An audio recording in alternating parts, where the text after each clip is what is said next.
Last week, we heard from an attorney on how the justice system views bullying. This week, we get to hear from a lady who helped write her state anti-bullying laws. So we're going to hit that music and get started. Joining me this week is Barbara Coloroso. Barbara, thank you so much for coming on to my podcast. Tim, thank you for asking me to talk on such a very important topic that affects parents, educators, and most of all, students. Yes, and from my understanding, you help write your own state laws for anti-bullying. Can you tell us about that process, how you got involved in that process to begin with, and we'll go from there. The law was developed originally shortly after the shootings at Columbine High School in my own community, and it was just a shot in the dark. And it has been revised once, and I had written between that time and the first revision my international bestseller, The Bully, the Bullied, and the Not So Innocent Bystander, about breaking the cycle of violence and creating more deeply caring communities. So when it came up for a revision, which was a bipartisan deal in our state, which is hard to do, I was asked to be on the advisory committee for that. We had school district personnel, parents, and professionals in the field, as well as the legislators. And we had a lot of back and forth, but I brought to them the perspective of what bullying is and what it is not. What was that back and forth process on this issue? Well, the back and forth was it's not bullying, it's just a conflict. And we needed to define it in such a way that people understood there's a huge difference between normal, natural, and necessary conflict and bullying. Normal, natural, and necessary conflict, we have to help kids resolve. Bullying, we must stop. Hold the kids doing the mean and cruel behaviors accountable, support the persons who has been targeted, and help them stand up in other situations to it, and most importantly, invite other kids rather than joining with the bully to go along to get along, to invite them to be witness resistors and defenders, to stand up, speak out, step in, do the right thing. And we wanted that embodied in the law, as well as the three big Ps. What are the policies of anti-bullying in your school district? What are the procedures that are effective? For all three, the bully, the bullied, the not so innocent bystanders, and how do we support those who have been targeted? And how do we invite young people to be the advocates in their own schools to help break this cycle?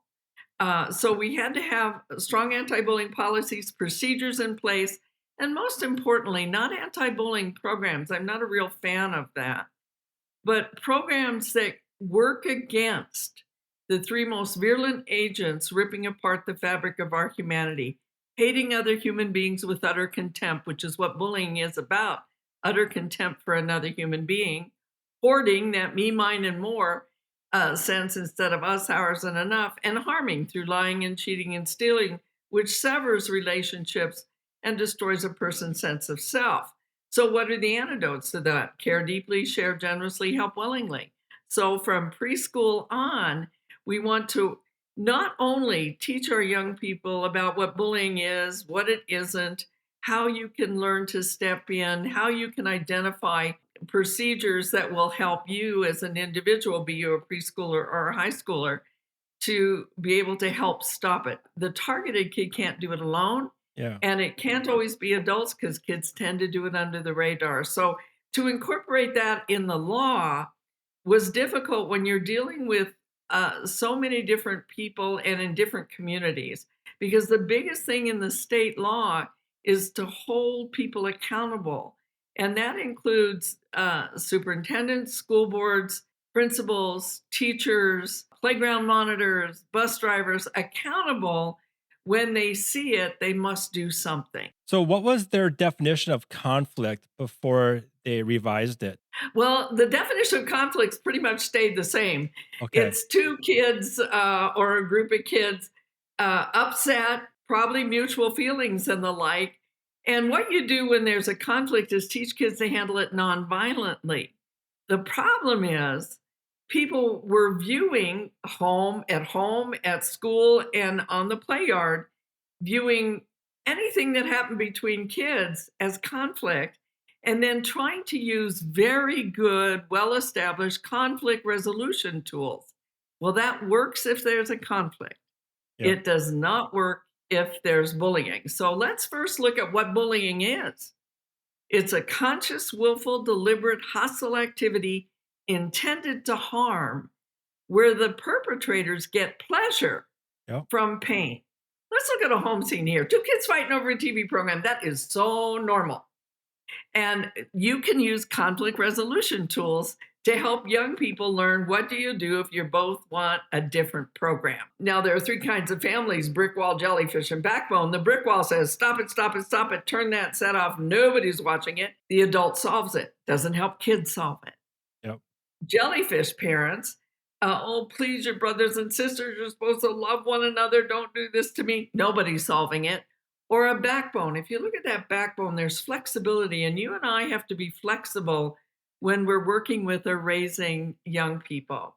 But it also gives them an environment that's conducive to creative, constructive, and responsible activity you don't get from a jellyfish.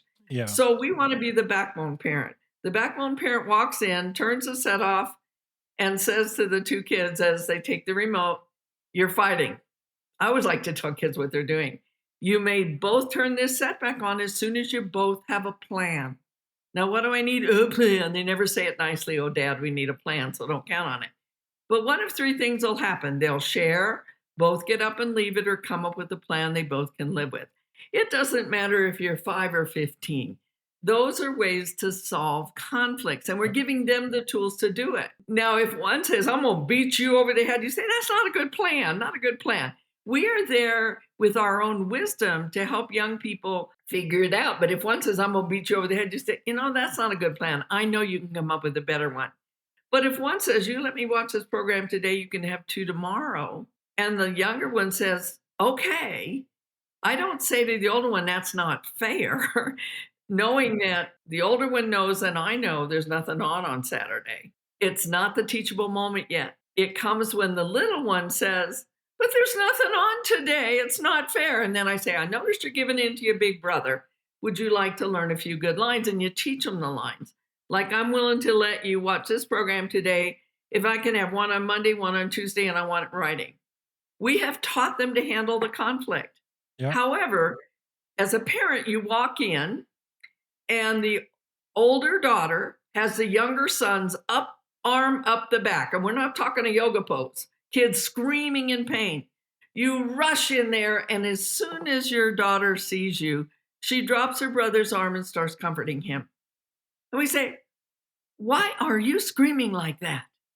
And the little one looks at his sister and knows right then, if he says anything, since bullying happens under the radar of adults, he's going to be in a heap of lot of trouble when you're not around. He also knows by the look on his sister's face, because bullying has to do with intimidation, Yep. that he will be in a heap of lot of trouble when you walk out the door. And so he says, oh, nothing, Mom, nothing. Well, then quit screaming. You and I have just retargeted that poor target.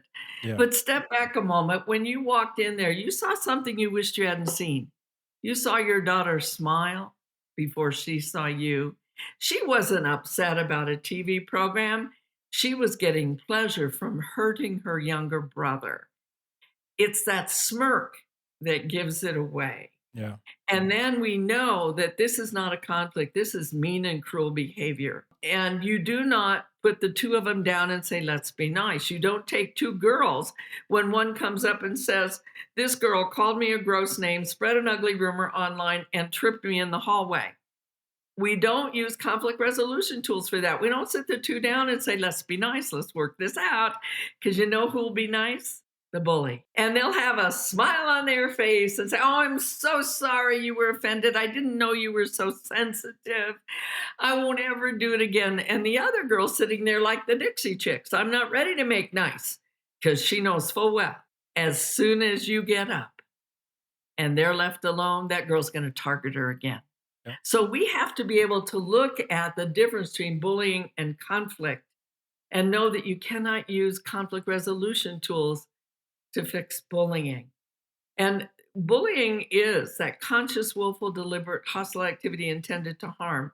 And there are 4 ways to do it and 3 means. And this is where my involvement, not only in my own state law, but the law in Texas for cyberbullying came in. The 4 ways, it can be a one-time event. I'll bet some of the audience can look at their bullying definitions for their schools and see the old definition that says must be continuous and repeated over time. I have fought since 2000 to get into state laws and provincial laws throughout the world that it can be a one-time significant event. Don't you think a kid's head swirled in the toilet ought to count? We shouldn't have to wait for it to happen twice. A young person called a gross racial or sexual term shouldn't have to happen continuously before we stop it. A young person ostracized online with ugly rumors spread once is enough. So it can be a one-time significant event.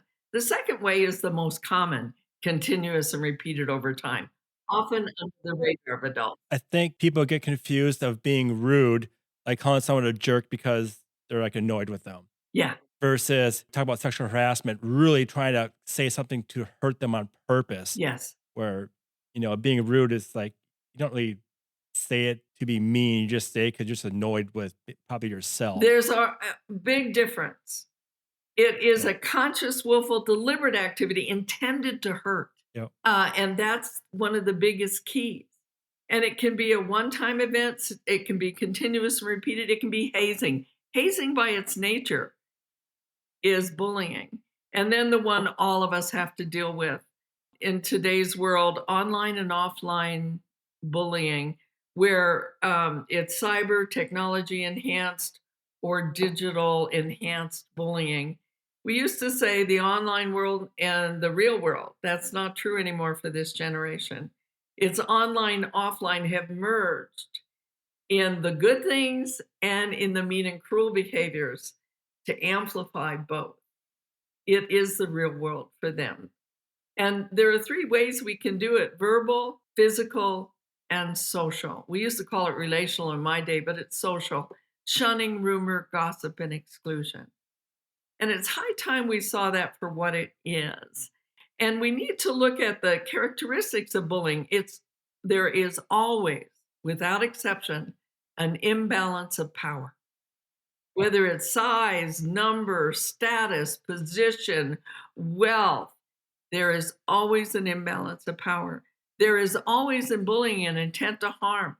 2 kids getting in a fisticuff might hurt one another, but they didn't intend to harm the other person. They just wanted that remote back or the soccer ball back. But in bullying, that's that smirk. There's an intent to harm. There's also, just like the 10-year-old looking at her younger brother, a threat for more of it to happen soon. And that threat, if we do not address that on that first time, that can grow into terror. And terror is an end in itself.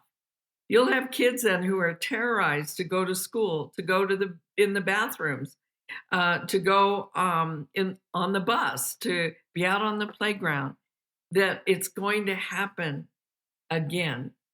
That terror is what can totally debilitate a young person who doesn't know when it's coming or where it's coming from. With the Colorado state law, if a child reports bullying, what is the procedure for that teacher? I'll give you an example. I'm in English class, and a young girl calls another girl a gross sexual term or racial term. I don't say, "What did you say?" Because then they repeat it. And I don't dismiss it. Yep. I stop dead in my tracks. Silence is one of your most powerful tools as an educator. And I walk over toward the kid that made the comment. All the other kids in English class, I've taught high school English, who aren't asleep are watching. I walk up to the kid, lower my voice, and say, "That was mean. That was cruel. And this is safe harbor for every kid in this classroom." The girl next to the girl who did the name calling or shaming knows that I'm on her side, that I'm an advocate for her. I don't have to say a word. I nailed the person that did it. Didn't ask him why, didn't want an excuse. That was mean and cruel. And this is safe harbor for every child in this classroom. I need to see you after class. And all the other kids know what's going to happen because I taught them what's going to happen. At the end of class, I say to the kid who called the other girl a gross name, you have a job to do. It's 3 R's. It's called restorative justice. It's different than restorative circles for conflict. Restitution, resolution, and reconciliation. In other words, you have to own what you did, figure out how you're going to keep it from happening again. And I do not want to hear you won't do it again, because that's not what you're going to do. That's what you won't do. And then how can you heal with the person you've harmed? And then I say to that girl, what time do your folks get home? 6? You have till 7 to tell them first. I like to give them a chance to go home and do the homework and wash the dishes and walk the dog. Unless they dunk the kid's head in the toilet, in which case we deal with it right away. But I also have an obligation under our state and many states today that I have to report that to my administrator. And that's smart, because that same girl may have been targeting this other girl in 4 other classes. I don't know that.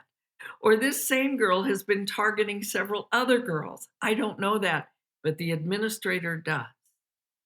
And we know if we've got a huge problem to deal with or one that can be handled in the classroom. Later in that day, I go up to the girl who was targeted and I say to her, I'm so sorry this happened on my watch. I want you to know the other girl's being held accountable, but I also want to know that I'm here for you. And there are people you can tell. The sad thing is, from middle school on, so many young people will roll their eyes and say, it's been happening to me since I was in first grade. That's when I go, time out, talk to me about this. And then I say, let's go visit the counselor. I'm the English teacher. I care deeply about this young girl, but she needs more if she has begun to believe that this is just what has to happen in life to her, that she needs a little bit more. But I also say to her in a little different way, I say, would you like me to tell your parents first, or would you like to tell your parents first? Your parents need to know. Wouldn't you want as a parent to know your kid's calling somebody a gross name, or that she was the target of that attack? And so then we go through the restorative practices. Little ones, I do that for, little girls can target other little girls at 4.5. And we say, oh, that's just conflict. No, not, you can't sit with us. We don't like you. You stink. That's got to be stopped. Yep. So it's restorative practices.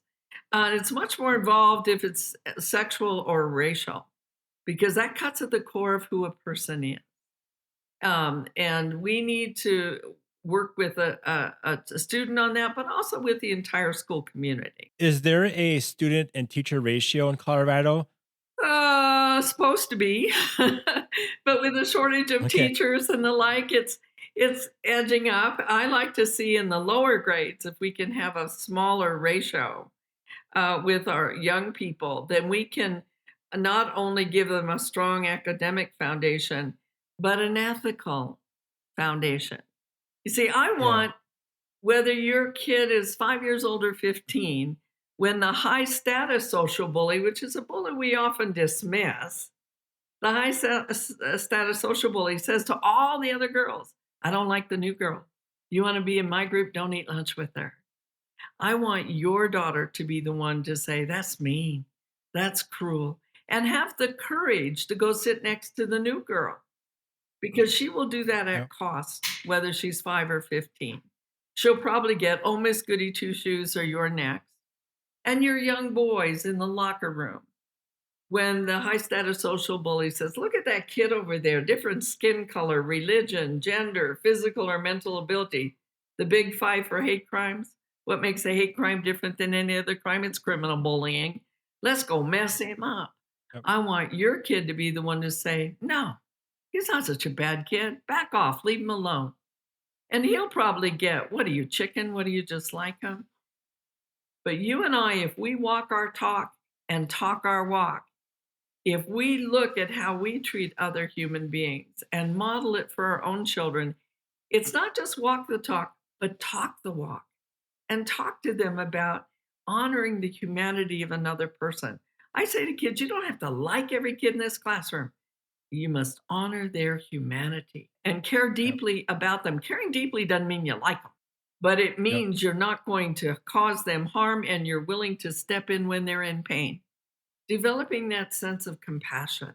I like how you described how you would handle that comment, that bully right away. I feel today, like you said, we're short staffed on teachers. I feel like teachers don't have time to do all that extra. Do you know how long that took? Not very long. And the more you do it, and the kids get to know that kids even know which parent to ask for what. They know what teacher they can get away with stuff in. And if kids know right away Yeah. in my classroom that I will honor you I expect you to honor everyone in this classroom. Now there's one thing I didn't say. In the middle of that class, after the kid called another kid a name, I purposely call on the girl who did the name calling. I want her to know she's not a bad kid. What she did was not right. So I call on her in a very friendly, welcoming way with an answer she can give. And there are people into heavy behavior mod, which I am not, who would say, well, you're rewarding her. No, I want her to know that she can change. She can rewrite her Yeah. script. She does not have to play the role. And these are only roles kids are playing. You don't have to play this role of a bully. Some of those kids who are bullies are also coming from a rough household too. They could be Exactly. being treated bad at home or bad from another kid in school. One of the things we have not called enough attention to, and you brought it up right here. Volpe did a 20-year study in England, first one ever done, longitudinal study of sibling bullying. And for the most part, it was treated as conflict at home. The problem with sibling bullying, if you are bullied by your siblings, statistically, we now know that you are at higher risk for being targeted at school because you already are in posture, in mindset, Yeah. are weakened. You are at higher risk for drug abuse, self harm, and suicide. And so we have to be sure that what's going on in our own households is not mean and cruel behavior. That when one kid says, "Oh, I was just joking," when they target their sibling's body, their shape, their weight, because weight-based bullying is a thing today, or the fact that they stutter or have a disability of some kind, we have to nail that. That is not conflict. That is mean and cruel. You said something earlier that you're not a big fan of anti bullying programs. Can you tell me more about that? Yes, I really think what we need to do is make sure we have good policy, good procedures in place, and that our teachers know it, our aides know it, the lunchroom people know it, the bus drivers know it, and know that they'll get support if they bring a child in who's called somebody a gross name on the bus, that they will be supported in reporting that, and that they will be supported if they have the kids who are targeting other kids sitting at the front of the bus and the targeted kid can sit in the back and feel safe. Those Yeah. kinds of things, so letting them know that. So it's all of us in this together. I don't want to dump an anti bullying program in for the month of October, anti bullying month, and say, oh, we're done. No, it's an Yep. ongoing process of in our curriculum, in our everyday life in the classroom, that we teach kids to care deeply about one another, to share generously of their own talents, and to recognize the talents and liabilities of others, and to help willingly. Those are the antidotes to hating, hoarding, and harming. That is not a curriculum.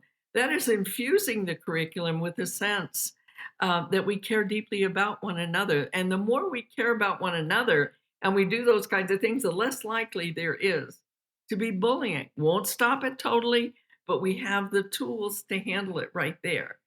It's a matter of, first of all, recognizing what it is, and then making sure that we have a policy that states we're not tolerating it, and then procedures in place. Then that program that we have is in math and reading and science, and we can infuse with stories about people who did stand up and speak out for others, things that are happening today, but also stories about people in our history who have stood up for others at cost to themselves. and including very young people. Uh, our kids need to hear that. I'm a former nun, obviously former with a husband and 3 kids. Yeah. And I studied theology and philosophy, and Martin Buber said it so beautifully. He said, I am I and you are thou, and we have a common humanity. I'm unique and you're unique, and we have this commonality. And in that commonality, we have to recognize that we can't have just commonality. We have to have the I and the thou. In bullying, I'm an I and you're an it. That's that contempt I talked Yep. about at the very beginning, the othering of others. I work in Rwanda with orphans from the '94 genocide, where in 100 days, almost 1 million human beings were macheted to death um, Wow. because they were viewed as cockroaches. Armenians were considered dogs. Jews were considered vermin and bacteria eating at the fabric of our society. Cambodians were worms. Rohingya today are called fleas. That's why we cannot tolerate children calling one another ugly, gross names, because that is step one in the dehumanization process. And the premise of all of my work is that it's a short walk from hateful rhetoric to hate fueled crimes to crimes against humanity. It's Yeah. no giant leap. And we got to recognize that we may be perhaps on a bullet train here with that, and that we have got to stop in its tracks in our homes, our schools, and our community. Any sense of othering people, any sense of treating another human being with contempt. Because once I have contempt for you, I can do anything to you and not feel any shame or compassion. I can take a Matthew shepherd, beat him up, tie him to a fence post, leave him to die. And when those 2 people were arrested, they said, yeah, but he was gay. Take a James Bird, Jasper, Texas, drag him on the back of a pickup. When those 3 young men were arrested, they said, yeah, but he was Black. Renee Vert, 15 years old, 100 kids knew about her death. 25 of her normal classmates knew that these 3 girls had hurt her and broke her arm before they drowned her. And when the 3 girls were in court, they said, wow, she was brown and ugly and fat. I didn't like her. And another girl said, I couldn't stand the sound of her voice. And another girl said, well, I was only doing what they told me to do, the not so innocent bystander. But there were 25 other not so innocent bystanders who may have felt awful about what's happened, but didn't stop it. Where do these kids learn this stuff from? Oh, How do you learn to hate somebody? you have to be taught. There's an old song from South Pacific, the musical. You have to be carefully taught to hate before you're 6, 7, or 8, to hate the people your relatives hate. Bullying is a learned behavior. You have to be taught to other somebody. You have to be taught that they're so different that they don't count. And so I ask you and anybody listening, how do you treat hired help? How do you treat somebody moving through the grocery store a little slower than you'd like them to? How do you treat the new neighbor who looks different, speaks a different language as their first language, maybe eats different kinds of foods, dresses differently, has a different faith tradition? Your children are watching. Yep. And how do you treat the bigoted relative at the family gathering? We all have bigoted relatives somewhere on the family tree. Some just aren't on the branches, they're right there at the dinner table Yeah. spewing bigoted comments thinly disguised as jokes. Can your children see you say, that was racist, or that was sexist, or I'm bothered by that? When all the other relatives roll their eyes and say, what, can't you take a joke? Not that kind. And you know you've had an Yep. impact when you walk back in the dining room and everybody shuts up. Or your mother comes to you very angry. The uncle didn't spoil the dinner, you did, because you called him on it. And look, your uncle's old. We have to excuse him. I'm 76. Age is never an excuse for bigotry and intolerance, ever. Can you then, when your mother is very upset with you, in front of your children, say, Mom, I don't want my kids to ever believe that anyone at any age should say those kinds of things? Chances of your son or daughter standing up for somebody at school has been greatly increased. Do you invite kids who are loners to your home? You know, there are 4 antidotes to bullying. One is a strong sense of self. And I didn't say self-esteem, it's that I recognize the I, thou, and our common humanity in me. The Yeah. second is being a good friend. We have to teach young people today what friendship really means. And then having a good friend. Bullies are cowards. They're not ignorant. They pick on people they know they can get. And that's typically Oh yeah. somebody who's Always the alone. weakest. Always the weakest person. Yeah. Alone, too, all by themselves. And then we have to teach our young people how to get in a group and know when to get out. When all the other kids are going along to get along with the bully and they will ostracize a girl from the lunchroom, I want your son or daughter to know that there are things you can do because you feel it. That person matters. And to go sit next to her. The interesting thing is if you go sit next to her, yes, the kid who was bullying may again target you. Oh, yeah, look at you. You're sitting next to her. But other girls who were going along to get along, their guts didn't speak to them very comfortably and saying, this is not right. And when they see somebody standing up, the chances of them sitting with that other girl at lunch tomorrow has been increased or willing to step in for the other little boy someplace else. So it's that's how we create a community of caring. A community of deep caring has very little bullying. Yeah. Doesn't mean it's totally eliminated, but very little. And the others are standing up for the kid. I don't like to talk about politics at all, but I feel like news, what you hear in the media about certain sides, like Democrat, Republican, whatever, it doesn't help having kids seeing that type of stuff. Because they're We gonna are swimming in a toxic climate today of mean and cruel. And we have got to say, not here. And we have to say to our children, how do you discern mean and cruel from an opinion that you might have? You're entitled to an opinion. You're not Yep. entitled to be mean and cruel to another human being. You're not entitled to other somebody. And that comes from our homes and our schools. And people say, well, if they're allowed to bully at home, what do we do at school? I've always said as a teacher, when they walk through that classroom door, I have them for 5 hours. That's longer than most other people will be seeing them when they're not attached to their tools or parents are attached. I can make a difference.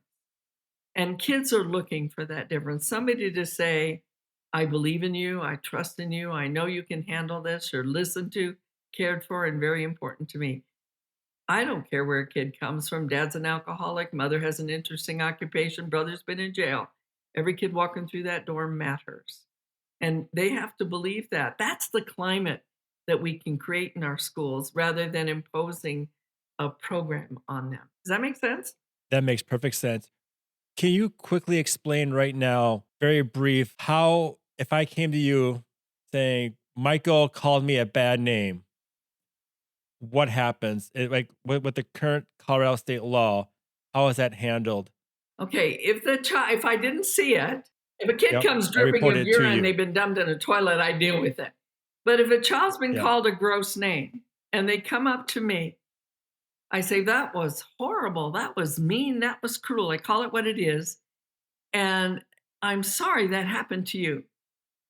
And tell you what, I don't want you retaliated against for telling me.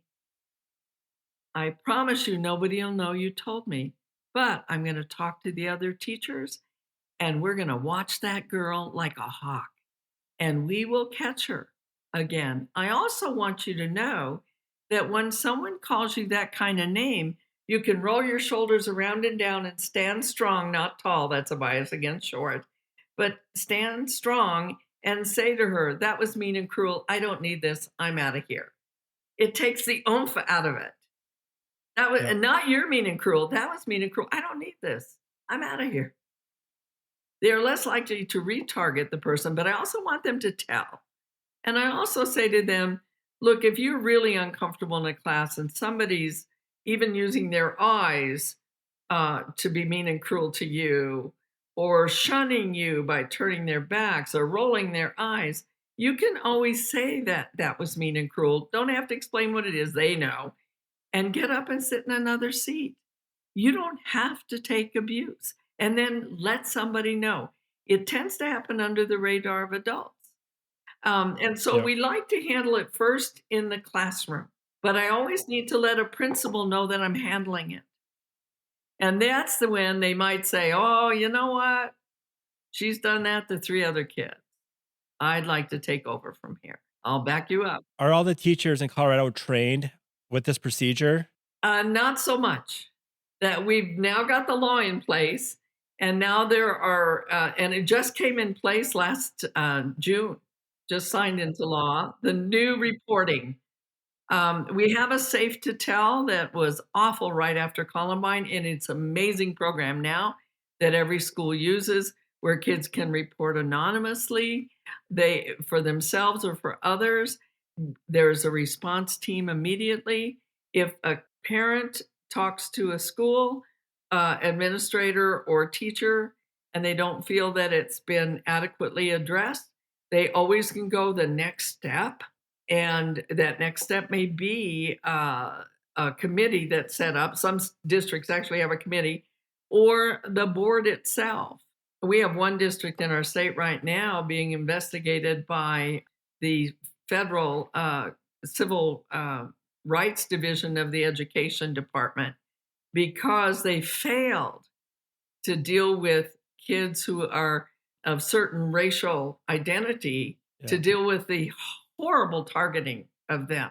So it can reach up to the civil rights. If it's sexual or Yeah. racial, it can reach that Yeah. point. So that's called a hate crime. I mean, it sounds like Colorado has a great anti-bullying policy just put in place.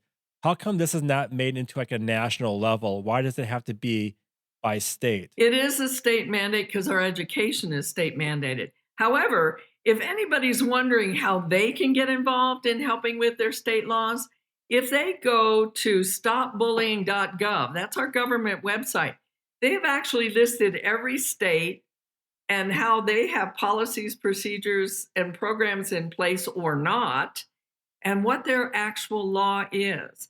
And if you feel very concerned about what's going on in your own state, there is nothing to say you can't get actively involved, but know what's in your state and know which representatives you could go to, and then do it. Make that phone call and say, I want to be involved. So how do you know which person to go to?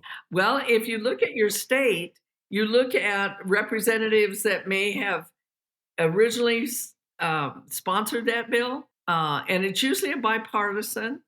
I helped in Texas with the cyber one, and they said, well, it won't be bipartisan. It was. Both groups were so passionate about what had happened to a young boy who had been relentlessly targeted on and offline and killed himself. It's called David's Law. David is the one who killed himself. And it was horrible, the kind of targeting he received. And he was ashamed to tell anybody because when he did tell, nothing was done. And so he's it internalized all that, which leads me to the what's so important is what to do if your kid has been targeted. Don't minimize, rationalize, explain it away. Oh, boys be boys, girls just want to be mean. Don't rush in to solve it. You will not empower your own child. Be there with them to support them, but they need to be the one to help get this fixed. Don't tell them to ignore or avoid. We tell kids to do that all the time. But you can't Yeah. ignore being taunted every day, being tripped in the hallways, being called names online. So to ask a child to ignore, Lakoff wrote the book, Don't Think of the Elephant. What did you just think of? An elephant. So you don't tell them. Instead, you say to them, if somebody's calling you a gross name and you can't get the words out or it hurts so bad, you can put your hand up. Don't say stop. You don't tell a bully what to do. But you put your hand up saying you're defending yourself. Turn and walk away and say to yourself, I'm a decent, caring human being. She's sure getting her needs met in a lousy way. Putting it back on the person doing the harming. That's why I call Yeah. persons that are targeted targets. That means somebody aimed at you. It's not your fault. Are there Yeah. times you want to work with a child because they're ADHD? I'm a special ed teacher. ADHD, have Asperger's, misses social cues? Yes, but nothing justifies mean. Absolutely nothing. And then don't confront the bully or the bully's parents alone. It tends to run in the family.